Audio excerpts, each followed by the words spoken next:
ಕನ್ನಡದ ಮನಸ್ಸುಗಳಿಗೆ ನಮಸ್ಕಾರ.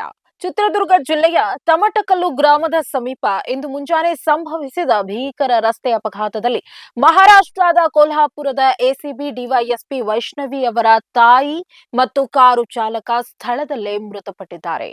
ಈ ಅಪಘಾತದ ಬಗ್ಗೆ ಮತ್ತಷ್ಟು ಮಾಹಿತಿಗಳನ್ನ ನೋಡೋಣ ಈ ಸ್ಪೆಷಲ್ ರಿಪೋರ್ಟ್ ನಲ್ಲಿ. ನೀವು ನೋಡ್ತಾ ಇದ್ರಿ ಬಿಬಿ ನ್ಯೂಸ್ ಕನ್ನಡ. ನಾನು ಅಕ್ಷತಾ ಕುಲಕರ್ಣಿ.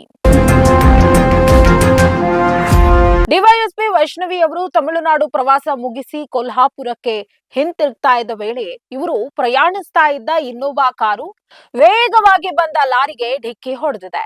ಅಪಘಾತದ ತೀವ್ರತೆಗೆ ಕಾರು ಸಂಪೂರ್ಣವಾಗಿ ನಜ್ಜುಗುಜ್ಜಾಗಿದ್ದು, ಡಿವೈಎಸ್ಪಿ ವೈಷ್ಣವಿ ಅವರ ತಾಯಿ 65 ವರ್ಷದ ಕಮಲಾ ಹರಿಬಾಬು ಹಾಗೂ ಚಾಲಕ ರಾಕೇಶ್ ಪ್ರಾಣ ಕಳೆದುಕೊಂಡಿದ್ದಾರೆ.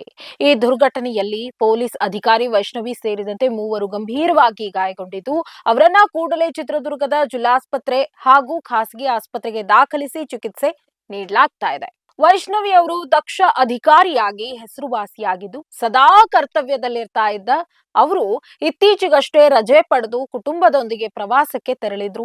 ಮಾಹಿತಿ ತಿಳಿಯುತ್ತಿದ್ದಂತೆ ಹಿರಿಯ ಪೊಲೀಸ್ ಅಧಿಕಾರಿಗಳು ಆಸ್ಪತ್ರೆಗೆ ಧಾವಿಸಿದ್ದಾರೆ. ಚಿತ್ರದುರ್ಗ ಗ್ರಾಮಾಂತರ ಠಾಣೆ ಸಿಪಿಐ ಬಾಲಚಂದ್ರ ನಾಯಕ್ ಅವರು ಸ್ಥಳಕ್ಕೆ ಭೇಟಿ ನೀಡಿ ಪರಿಶೀಲನೆ ನಡೆಸಿದ್ದು ಪ್ರಕರಣ ದಾಖಲಿಸಿಕೊಂಡಿದ್ದಾರೆ. ಇದಾಗಿತ್ತು ಈ ಕ್ಷಣದ ಸ್ಪೆಷಲ್ ರಿಪೋರ್ಟ್. ನೈಜ ಹಾಗೂ ತಾಜಾ ಸುದ್ದಿ, ಪ್ರಾಮಾಣಿಕ ವರದಿ, ನಿಷ್ಠುರ ವಿಶ್ಲೇಷಣೆಗಳಿಗಾಗಿ ಸದಾ ಗಮನಿಸಿ ಬಿಬಿ ನ್ಯೂಸ್ ಕನ್ನಡ. ಇದು ಕನ್ನಡಿಗರ ಪ್ರತಿಧ್ವನಿ.